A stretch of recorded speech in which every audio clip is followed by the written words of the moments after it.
about here's the first topic of conversation today. Like, we are going to get into the leagues, guys, obviously. Come on.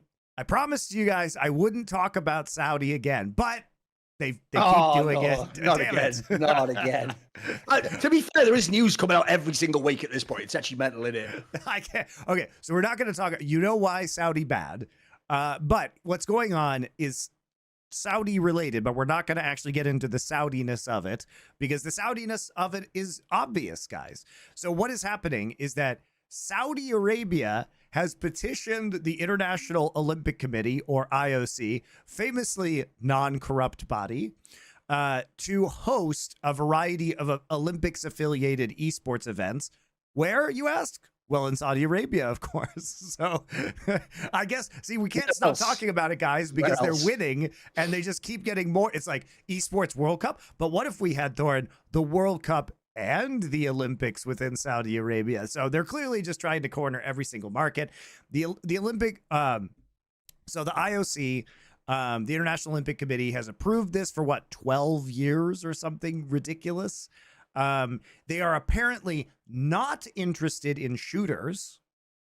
Okay, so we're not going to see FPS games there, but apparently they are interested in, the rumor is they're interested in League of Legends, TFT, Rocket League, these kind of games, fighting games, Street Fighter 6. No, why is this such a clown realm? So people who actually in real life execute other people and shoot people at the border don't want the video games to contain fictional shooting, because that would be, you know, like politically inappropriate or, you know, offensive, but they kill people in real life. So why are we such a fucking clown show? Why are we so fucking whack? It's so whack. Also, you could obviously just do a fucking Bane thing there, couldn't you? Like, perhaps he's wondering why you'd shoot a man, but you could just pay him an enormous bag of money to ignore your sins. Bane could do some Bane sports washing there. Monty, the problem with this topic is it's actually the most logical way that always you were going to eventually get the Olympics involved. Because as you say, you actually sort of intentionally made it a joke, but you tripped over the obvious mechanism, which is spoiler. You know how every year for free clout and press, the Olympic Committee would go, we're considering esports, but we decided against it. You're not quite on our level. You're not where we need to be. All they needed the whole time, Monty, it was like, you know, you hear those stories when you come from an Anglo country. You go, that if you go to certain places, I've heard in Southeast Asia, it's like this. You know, if a policeman comes to you, but he just gives you like a really spurious minor crime, like, oh, what's going on with that? They say, I wouldn't suggest, I'm not a lawyer, but I wouldn't suggest anyone does this. But I've heard in movies that say people who aren't me might go, here's a bribe, sir. Can I now please go on my way? And then they go, yes, thank you for doing business. And that's just how it works there. Well, all I'm going to say is, as you pointed out, with the real World Cup in football, some people have alleged, believe it or not, that there might have been bribes involved that might have gotten them that particular, you know. That. So all I'll say is, it was so obvious the Saudis would get this, because I imagine behind the scenes they just kept going, another zero, sir, another zero, sir. So, oh, we have reached the appropriate number of zeros. Thank you. We will have the Olympics now. Like, it just seems obvious, right? The thing was money that was going to get this. All right, here's a story. Here's a story for you, Thorin. I was in Egypt one time, okay, and I had a bottle of wine, which is fine for me to have, by the way. And it's not illegal in Egypt to possess alcohol. Like, they're 20% actually, like Coptic Christian, right? So there's a bunch of people who could drink in Egypt. And I was checking a bag at the airport. And they scanned my bag and opened it up. And the security guy pulls this wine out and he's like, you can't take wine on the plane. I'm like, what are you talking about? I'm not taking it on the plane. You're going to check my bag, right? He's like, no, you can't take wine. And I just handed him like a $5 bill. And he just said, oh, you're American. You can have wine. I was like, yes. There you go. I mean, by the way, that just reminds me also, like, that also just reminds me of that Bardol story. You know, it wasn't an official person. That one where he went to all those places, like the fucking pyramids and all that, and he just bribed the guy like $1 or something, and the guy just let him take pictures with all like priceless artifacts. Yeah, because there was some insane pictures of Bardol on that his arm around a fucking star. And I was like, why did they let him get that close to it? You just bribed the guy. And I was like, what even is this? Get a better security guy in there. Your whole job is to keep him off that shit. What are you doing? No, but come on. It's obvious, Monty, that, listen, here's the thing. It doesn't have to be direct. There could be a thing like, you know, a different company might have sponsored someone who works on the, you know, there's a million ways you can get to them. But like, the other thing is, I hope people get as well with this, Monty. This is actually inferred to me. This is probably just a permanent thing going forwards. Like, they'll just keep re-upping if it makes sense.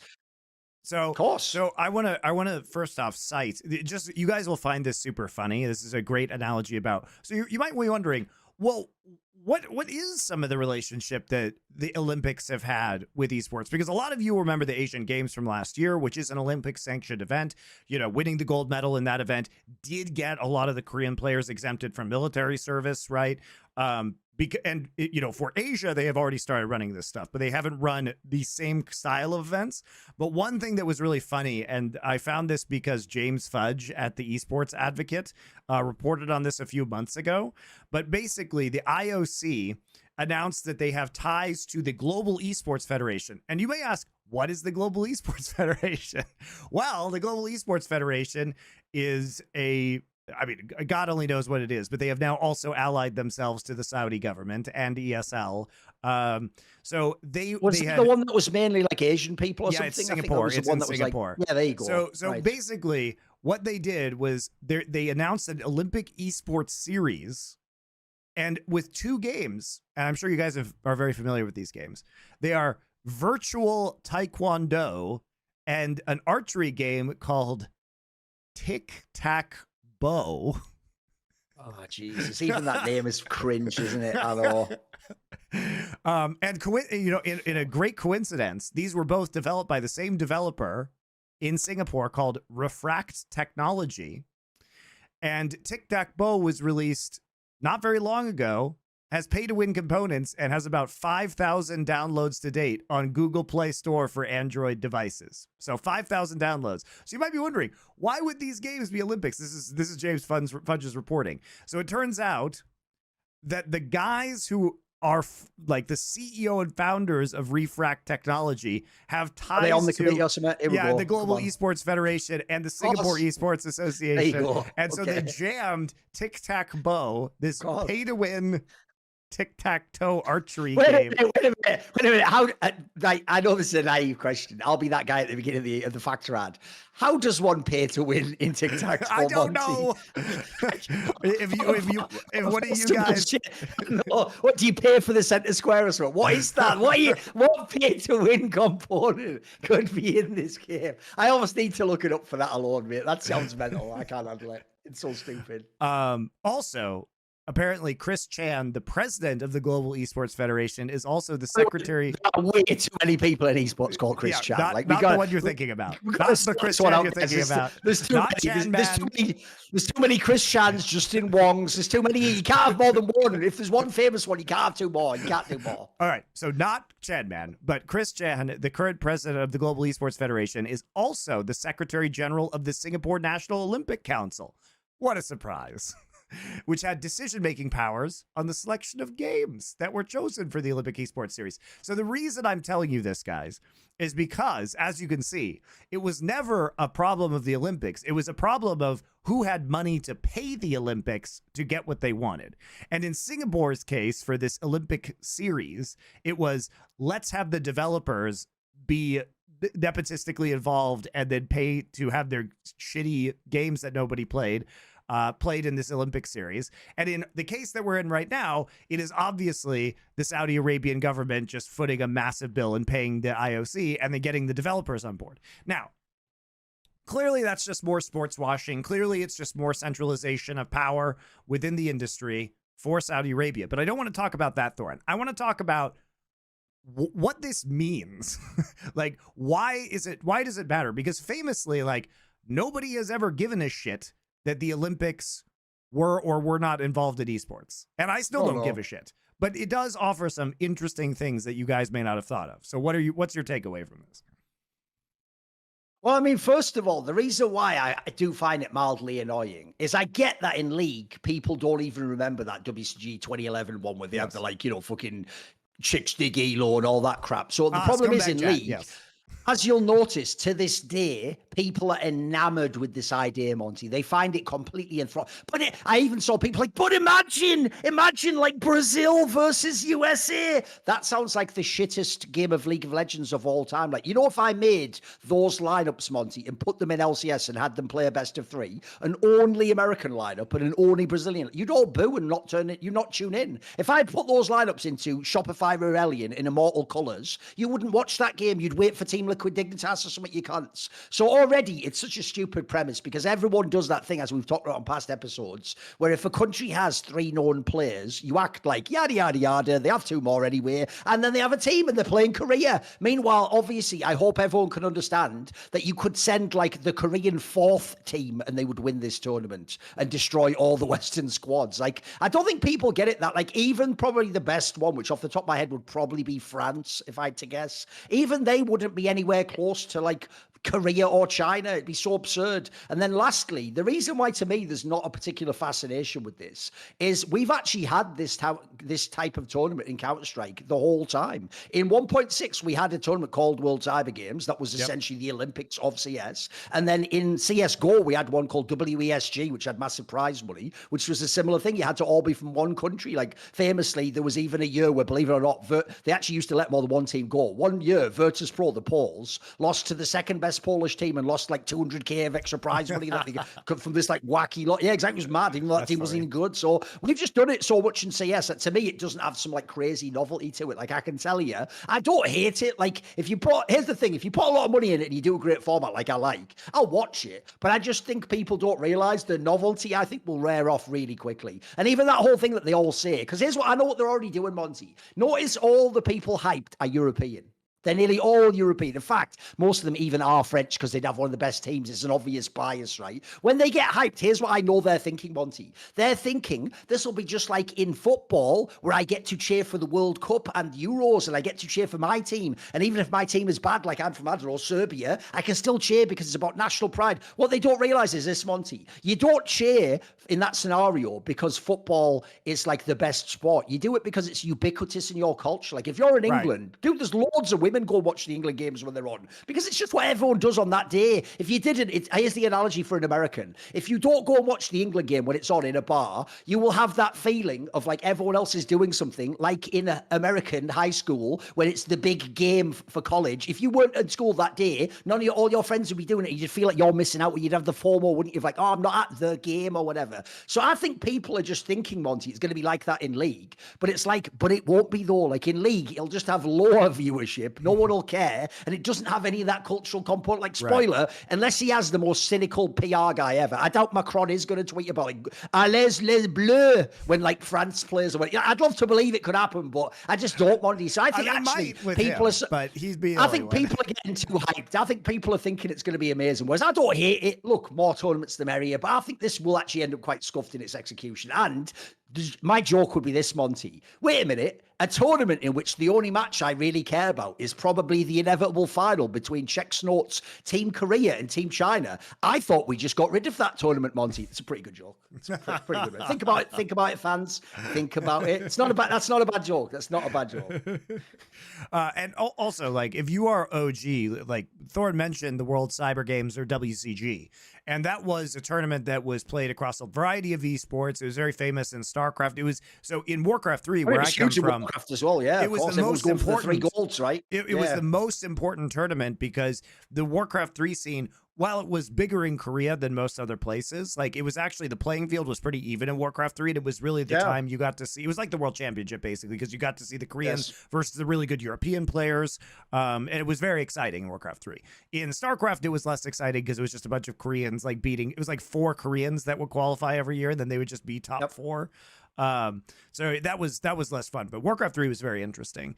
And 1v1, it doesn't matter if it's nationality based, because the only thing that mattered about your nationality is how many players from that nation you were qualifying to the tournament. That was really the only thing. And oftentimes there weren't enough players, except for Korea or China later on in Warcraft 3, that were good enough to actually compete. Because like if you got the top, if you got Grubby there and Todd and these guys alongside the Koreans and Chinese, you were pretty good to go. So yeah, I mean, like the Europeans would win WCG titles, and it was really fun.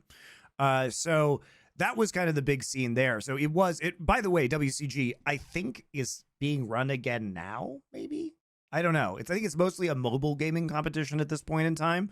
And the reason behind that is Samsung always ran this, and they ran it secretly for a long time, which was weird. But Samsung was running this competition, and it goes back to the early 2000s, and it was still going like, till what 2012, 2013? No, 2013. I think was the last one with PC games. I was at that one. It was in China. That was the one that Flame won. Yeah, it was actually the Korean team. Yeah. That was the last Harav Neo Blaze, as it was called back then. Yeah, exactly. So, and they had built this like Chinese super team to win it, and it failed. Yeah, that was the one that had the bot lane of positive energy, Nami, and whatever the fuck that guy was called. No, here's the hilarious thing, Monty, is people won't even realize what an insane flashback that is to even mention that, because when you mention it, it reminds me, obviously Summoning Insight was around back then. You guys don't know, in the first year, we were obviously learning our skills of doing talk shows. It was a new thing. So if you ever go back, we are just insanely obsessed with like you can have a bingo card and it would have covered like the first year. Like it would also be like TSM versus C9, C9's macro, Reggie's being an arsehole, like Bjergsen saying now, like whatever. Fucking for the Blaze ones, it was always like, why does Thorin hate on Helios this week? What the fuck, Ambition didn't carry enough to help Flame win. Like it was like the same topics a million times over. SKT, they're pretty good. Oh, this Faker guy. Oh, it was fucking ridiculous back then. Although I guess actually the year we started was the year when Faker was dropping off, we thought, with the Ziggs meta and the Xerath picks. We should actually do, I know what we should do, Monty. I've just realized something. I can't believe we never thought to do this before. Do you know what we need to do? We've done all those like anniversary episodes and celebrations of the past and almost like reunion class for the original guests, etc. I know what we're missing. We haven't come, because remember, the original premise of Summoning Insight was to eat Travis Gafford's lunch because he wasn't working hard enough to deserve that lunch. So we need to eat his lunch again, Monty. What we need to do is next time we do an anniversary episode, it'll be for the fans and we'll do a call-in show. And if you're an old school fan, we want you to call in and bring up topics like that and we'll all reminisce on all the cool shit. There you go. There you go. It's funny. Somebody asked me on my stream the other day if I would do a call-in show, and I said, hell no. But if you want to do it, I'll do it. No, but that's the one-off, though, because my premise is to do it for the actual old fans, people who used to watch, like, 2016. I think that would be fun if they could bring up what they... Like, the joke is we could even do contests, like when you call in, you enter a raffle by saying which of Thorin's different scandals did you prefer? Was it the one where he implied Reggie was a character from a film that some people thought was incendiary? Was it the one where they called out Lena for her, fucking whatever, conflict of interest with Double? There's so many angles. Also, I did think of this the other day, Monty. One thing where our branding, we didn't actually keep our branding going, but I feel like we did the right choice here, Monty. You remember that time there was an evil entity in esports? It was called TSM, and it was trying to ruin, through lies and manipulation and intimidation tactics, everything we held dear, like honesty, truth, a reasonable transfer market, removing like things like nepotism. Well, the problem is our approach was to hyperbolically, we made a theme that we were having a holy war against them. And we portrayed ourselves as Christian knights who were actually battling for the faith to the death against these evil invaders. Now, I've noticed, Monty, we haven't really taken that tack with this whole Saudi approach. I noticed we haven't sort of like revived that imagery at all. That one might be a little dangerous. Unless we never leaned into that. Yeah, even, it's weird. It's weird that we got to us in some ways. They got to it's us weird that we just dropped all the crusade metaphors. I don't know. It's true. It's true. It was a bit too on the nose. You know what I mean? A little bit too on the nose. That's too funny. Anyway, about this Olympics event, I will say, like, some of the people that I've talked to about this, and it is true, like, will the question is, like, does this Olympics event, to your point, Thorin, does it matter? Is it going to be cool? Is it going to be a good tournament? The answer to these things is, of course, no. Oh, surely not. No. It's going to suck. Look, I think the World Cup is stupid because it's about nationalism and not about actually the best teams in the world playing. And, it's throwing these national teams together that practice together far less than they do in their clubs. They're objectively worse. Like, a lot of the clubs are just better than any of the national teams could ever be. So I'm not, I just don't give a shit about nationalism to the degree where I'm like, I would rather watch a better or like a worse version of this sport or esport and have all the people playing on this one team. I also don't need it in esports because I get to watch the best Korean and Chinese teams play, and that makes me happy enough, right? So I don't actually want to watch an all French European team. I like watching G2 the way it is, right? In Counter-Strike, I think it's a bit different because obviously in the past you have had a lot of like single nation teams, so perhaps there's a bit more hype there. But in League of Legends, outside of Asia, that's never really been the case. So to me, it's not particularly interesting. But what I've heard from people that is interesting is that they think just the recognition does help with potential sponsors. Like it may push some sponsors over the edge. Like if there was a sponsor that was like waffling and then they see this announcement, it does legitimize it for boomers in a way. It's what you call social proof, essentially. It's the same as the concept, Monty, of why everyone wants Nielsen ratings to be in esports, because then the boomer marketing guy who only understands old world TV technology will know what the Nielsen ranking is. So it's the same thing. I know what you mean. If you're in the Olympics, it's a thing where now there's a sort of, again, boomer guy who'll be like, oh, this is legitimate. It's a real thing. And like, yeah, I know what you mean. Yeah. So just a marker. I think, I think for the purposes of the teams, it's probably relatively good. And that's all it has to be, really. And also, at least when it comes to dealing with governments, there are oftentimes different laws and regulations for Olympic sports, or shortcuts for government approval of things like visas, for example. Or, in the case of Korea, we know that winning medals at these events can exempt you from military service, which is incredibly important to the actual function of, having these Korean players have longer careers, which is great. Because even though I don't care about this, I do care that a lot of these players are able to not cut their career short and go to the military. So, but people don't know, it's still a famous concept that when people think they have a year where they just can't be on top anymore, many people have quit and just done the military service. And if you don't know, barely anyone's ever come back and been an actual elite LCK. Like people like Ole have come back to like LCS, but there's very few people have ever come back from the military service and actually either A, tried to be a full-time pro, or B, ever made it again. Most of them, you can imagine, with the whole year plus off, depends what service you get. If you don't know, guys, you don't always just like, you can even sort of choose to do the longer one, etc. So no, that's so many people's careers. Also, if people don't know, another aspect that literally, in terms of like the business of esports, will help is I can tell you, actually, that example I gave earlier of Macron, well, remember what he did famously, Monty, was as part of his like election push, he basically inferred he was trying to say like, hey, I'm down with the kids and the kids like esports, so I want all of your esports to come to France, and I put some esports in your esports because I heard you like esports. And he was doing that sort of shit, right? Well, when he does that, here's the difference. What you can now do is actually like put his feet to the fire and get some money from this guy. You go, oh, is that true, Macron? Well, then why don't you support like the French national team in our Olympics, for example? Sure. And at that point, you can actually get, just like in sports, remember, there's plenty of like joke sports that none of us give a fuck about, Monty, but they're in the Winter Olympics or the Summer Olympics. Like you can potentially get some budget from this guy to like train them up and have a facility or have like a youth program or something. Look, we know it's bollocks. And if you make a youth program for League of Legends, the League of Legends probably won't be around by the time anyone in that could ever have been old enough. And they just won't be that good because that's how it works in League of Legends. But you could potentially get some money out of the government to do this, though. And the difference is if you are like, I don't know, a Carmine Corp or a BDS or something, you could maybe get some cash and actually set something else up. Like I can tell you, in the UK especially, there will be loads of businessmen in esports going hard as fuck for these sorts of budgets. Because in the UK, we have two things that are like, you can access money for things like esports that are almost a scam on the government. But again, you just play on the perception. So one is lottery money.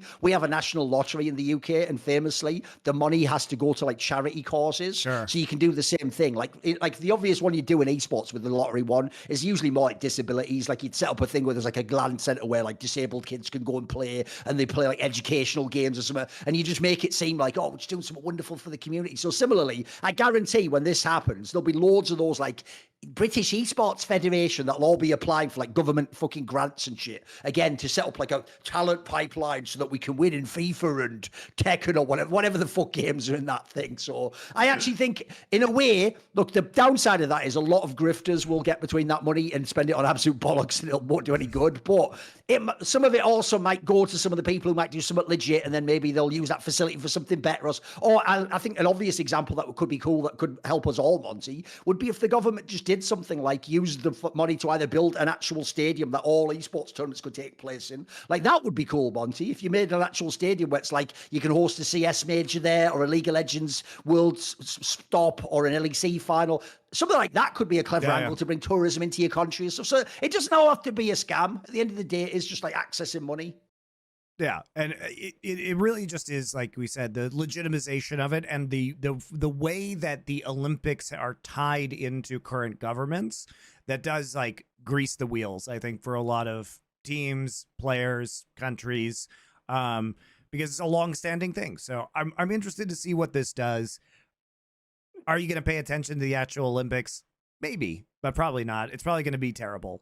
But that doesn't mean that the other factors might be terrible.